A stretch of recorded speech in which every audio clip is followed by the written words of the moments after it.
So in my opinion, owning and operating, your own, in my opinion, owning and operating your own truck is definitely not for everyone. And I've made videos on this in the past, and my perspective hasn't changed much. You need to be built for doing this. You absolutely do, because it's not for everybody. It's really tough. And I wanted to make this video. I enjoy it, but it's really tough. All right, so look, owning and operating your own truck is not for everyone. You definitely need to be, in my opinion, you need to be built for this. You definitely need to, you need to be a special type of person. I really enjoy owning and operating my own truck, but you need to be a special type of person, in my opinion, to go through what owner operator truck drivers go through. So I wanted to record this video, this unedited, unscripted video, for a couple of reasons. So let me just start right here, man, because I'm really frustrated right now. Okay, and that's one reason why I wanted to record this video.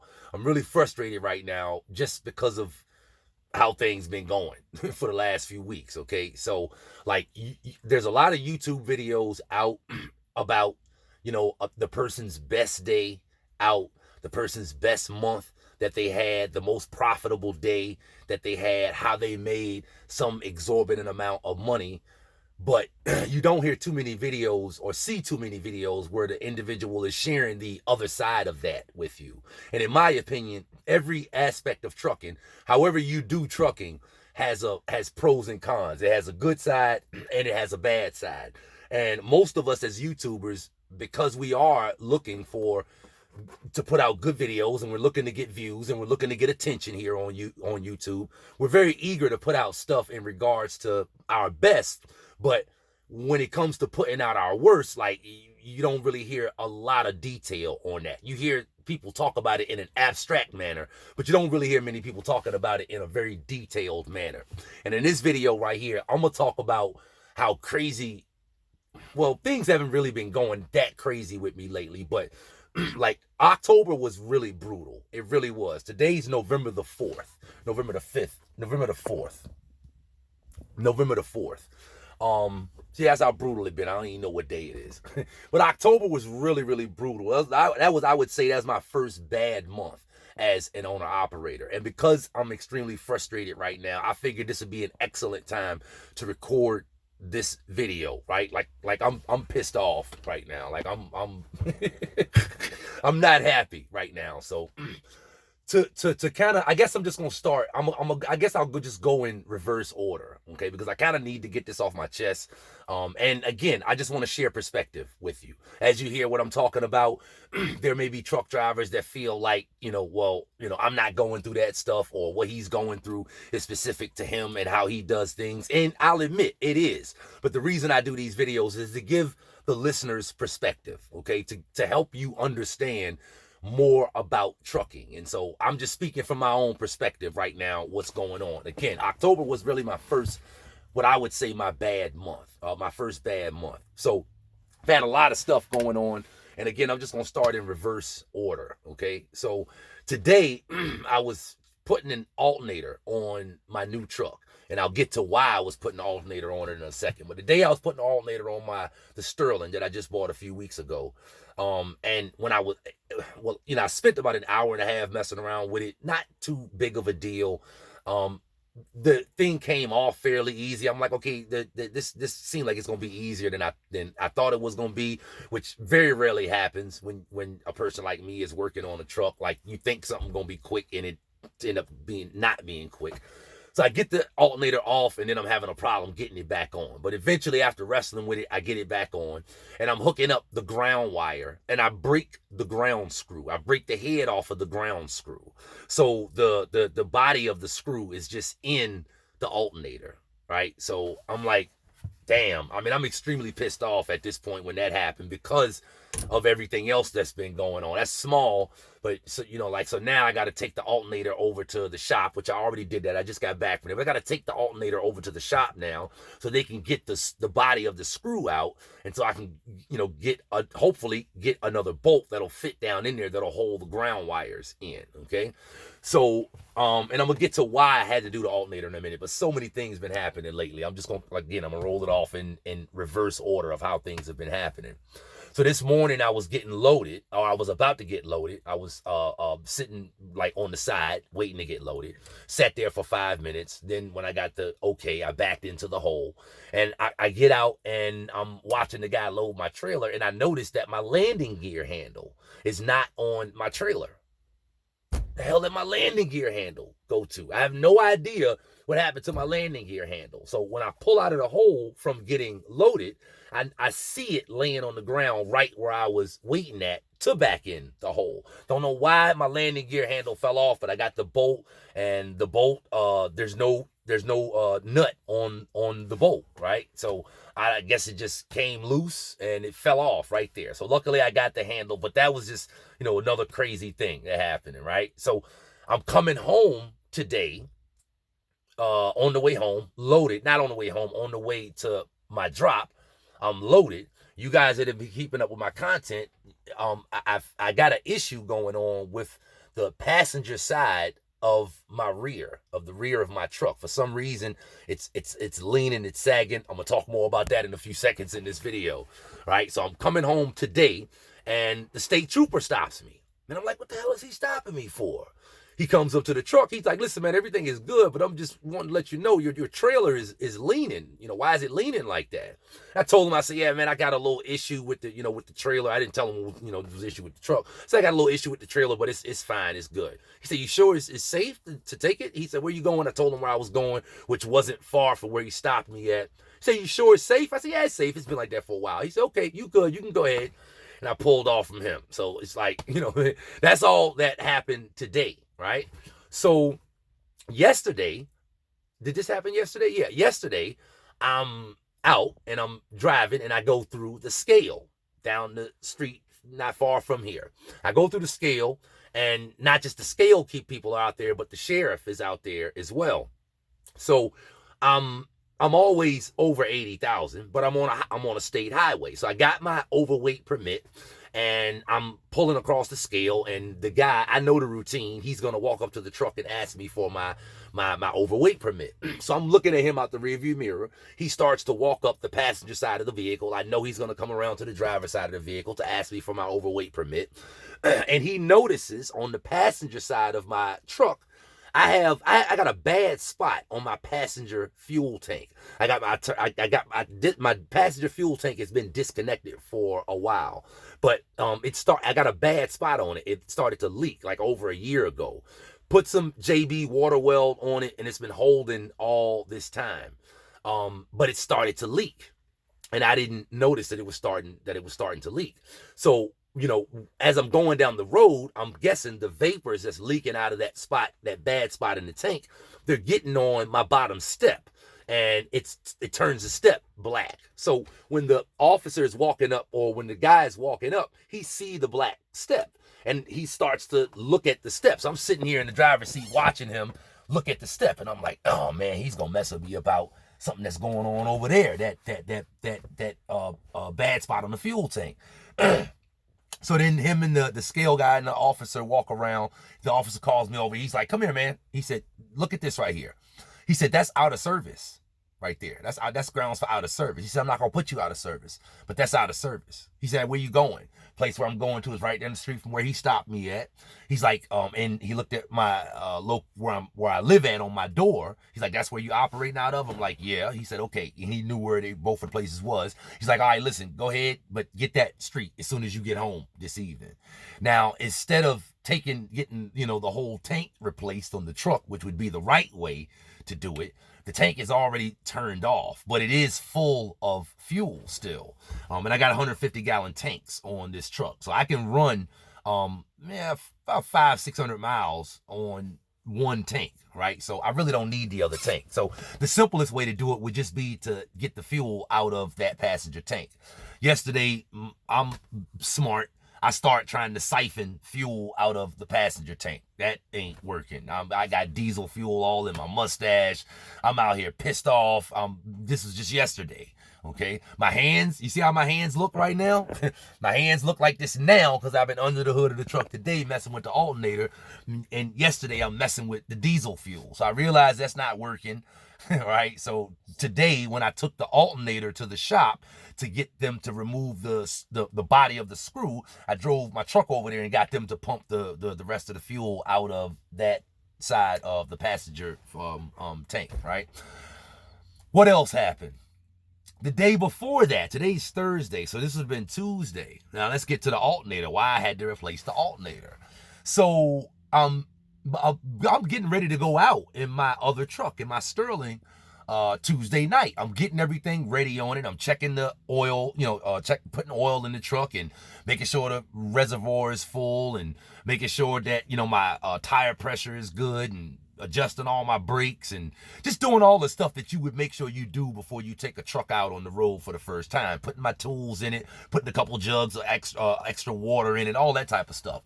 Truck is sitting there running for probably about an hour, maybe hour, 15 minutes. I had a light out, a marker light out. I replaced the marker light. And then I started smelling smoke. From coming under the hood. I popped the hood and I noticed the alternator is smoking, all right? So I cut the truck off. I called my brother on Messenger so I can show him the problem. And I'm like, you ever seen anything like this from an alternator? He like, that looks weird right there. He's showing me, I'm showing him the smoke coming out of it. He said, start it back up just for a brief second. I started the truck up for a second. It's pouring out smoke. He says, go ahead, turn it back off. As soon as I turn it off and walk back around to the hood, the alternator catches fire. The alternator, it didn't get bad or anything, but it flamed up.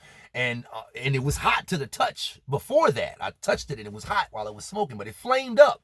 I actually ran and got my fire extinguisher, and by the time I got the fire extinguisher out, it had went out. But I still sprayed some fire extinguisher stuff on there, right? So had that happen, that's why I had to go and replace the alternator. I'll show you something else that I just realized happened on my truck the other day. So the last few weeks, well, not the last few weeks, well, yeah, about 2 weeks ago, I'm driving my truck and I hear something when I turn into a parking lot, and you know how you go through the little indention when you turn into a parking lot. I hear something go boom, and I don't know what the heck it is, right? It's at the back of the cab. I get out, I look around, I don't see anything, and I heard it again maybe a few days later. So I still couldn't figure out what was going on. Looking around the back of my truck, I realized this. Let's see if I can do this without. So you guys can probably see this. I realized this issue right here. Just realized this earlier this week, like Monday. My support right here has broken. I hope you guys can see that. And now, like, I can't move this because it's actually wedged.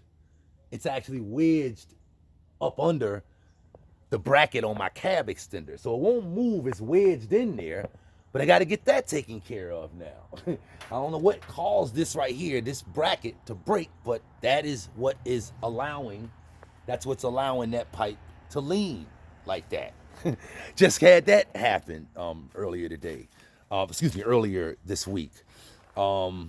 The lean issue, I want to talk about that. The lean, when I put weight on my trailer, I was, again, I made a video about this, about how the passenger side, the rear axle, for some reason, it's leaning when I get loaded, and it's causing my trailer to lean to the side. Well, since I made that video, I've been to the spring shop twice. And I've been to my regular mechanic once. When I went to my regular mechanic, which was earlier this month, hope you guys are still following me. This is a lot of stuff going on. This is what I'm talking about, like all the stuff that owner-operators have to go through. And all the while, like I'm still trying to work, right? Still trying to keep up my work schedule and, going home greasy in the evening, taking up time from the family and Like, it's just been crazy for the last few weeks, man. It really has. October really has been brutal. But, you know, when I went to my regular mechanic, which is right at the beginning of October, we looked. I'm going to see if I can catch this on camera. Well, you guys might not be able to see this. I hope you can. But I had some movement up in here. If you look right here, you know, the distance between my U-bolt and my shock, and then you look on this side, the distance between my shock and my U-bolt right there, you can see, and you can look at my plate right there too, and see that on that side, things aren't lined up the right way, right?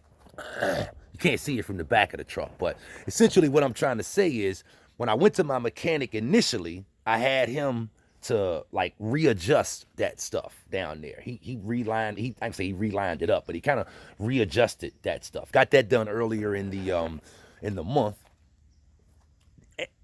thinking that maybe that's something that needed to get done with helping the lean, right?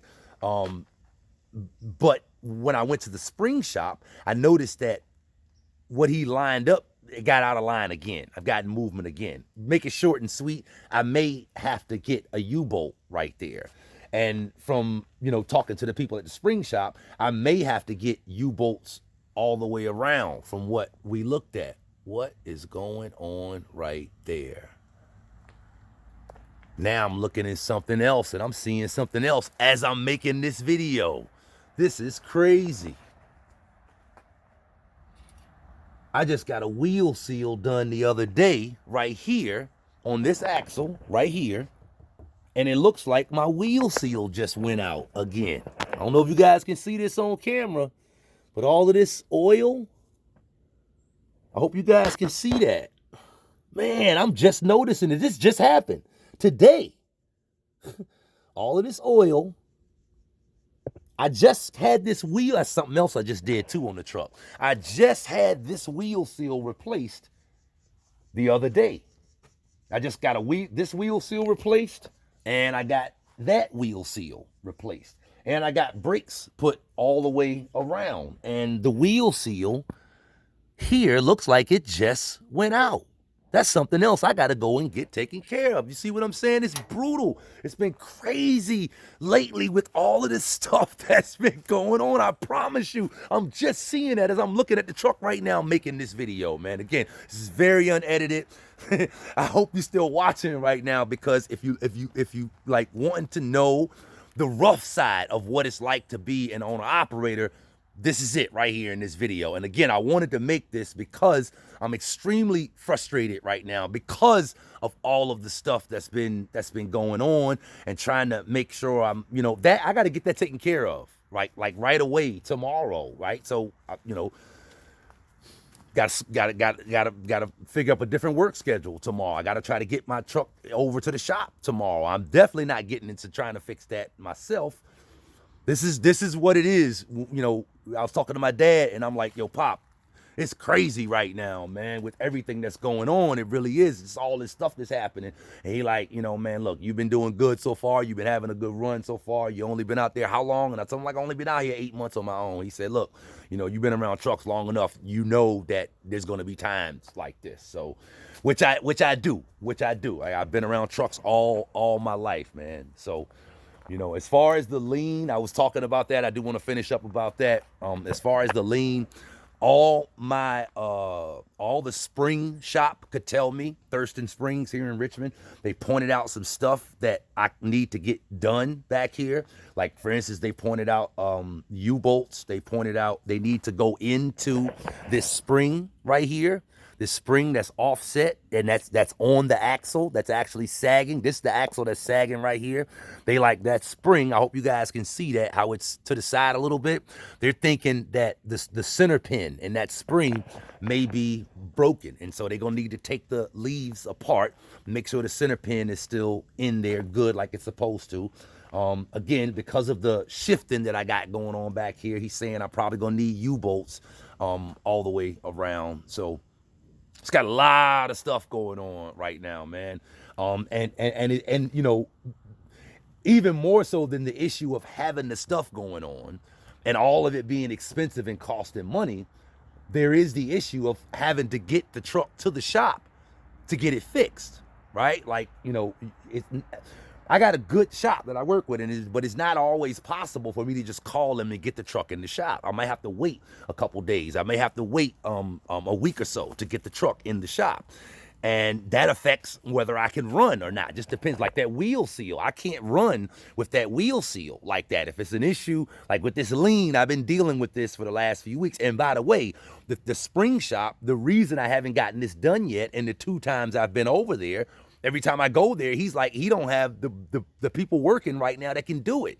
He keeps telling me, he's like, call me back next week, man, and see, you know, where I'm at with people. As soon as I got somebody here that can do the stuff that you need done, then, you know, we can get it done. But again, even more so than the money aspect of it, because all the stuff he pointed out to me that's going to need to be done is a couple grand, is getting the people to do it, right? And all the while, going back to the issue of the wheel seal, if it's an issue like that, you know, if I can't get this truck in the shop tomorrow, I can't just go out and run. That's the DOT will shut you down for having a wheel seal. Certain things will get you shut down, certain things won't. I'm not sure if that pipe right there will get me shut down or not. It was like that the other day when the guy stopped me and asked me about the step, and that's what I'm telling you about. How the fuel, when it comes out of my tank, the bad spot on my tank is at the front. It turned my step black. So when the officer walked up, he saw that black step and started looking at it, right? But, you know, he was telling me that's an offense that could get you shut down. Certain things get you shut down, certain things can't. Certain things you need to get fixed because they're messing up other things, and certain things you can afford to run a little bit longer. But it's like this dance between all of that and being able to get in the shop and being able to make sure you continue working so you can keep the money coming in, so you can keep the bills paid, especially if driving a truck is the main way that you make your money. Talked about this before. That's how it is with me, right? So I need to keep this truck running, but at the same time, I can't be out on the road running if the truck ain't right? So, but it costs money to get the truck right, and it takes time to get the truck right, and you got to be able to get the truck in the mechanic shop around your work schedule. And then you got to find the time to get, you know, be with your family and make sure you're getting some rest and some relaxation and some mental downtime yourself. It's a lot. It can really be overwhelming at times. And again, I wanted to make this video because of how I'm feeling right now. I wanted to give you some perspective and show you like details about what it's like. And again, there may be owner operators and truck drivers that are like, man, look, all that stuff, you know, like you hear stories of people that'll leave the dealership and their truck will blow up. Or they just bought their truck and the transmission will go out. They got some $10,000 repair. Those stories happen. But out of all the people that I know in trucking, in the years that I've been in trucking, I ain't never met nobody that's ever happened to. Those things are rather extreme. They can happen, but they're rather extreme. The stuff that I'm showing you right here, all going through having to fix stuff and, you know what I mean, get messed with by the DOT, and you got to find time to get into the shop and all, that stuff is not extreme. It's more in line with what the average truck driver, owner operator is going to go through, right? I don't know any truck drivers or any owner operators that bought a truck and it blew up on them the next week or the next day. I've heard people talk about it here on YouTube, and I know it happens, but I don't know nobody that happened to. But I know a lot of people that have to go through this little stuff back to back like I'm having to go through. So again, wanted to share this with you. I know this was a rant, but I had to get this off my chest. And again, I wanted to give you a close-up of like what a bad month, what a bad period is like. Again, October was my first month that I would say was a bad month. It was brutal. It was brutal. So hey, listen, man, that's just how it is sometimes, right? So I'm gonna get off of that. I'm gonna get off of this video for right now. Hope you got some kind of value from it. Hope you didn't get too bored with me bitching and ranting, but it is what it is. This is what it is when you're out here on the road working for yourself, driving your own truck.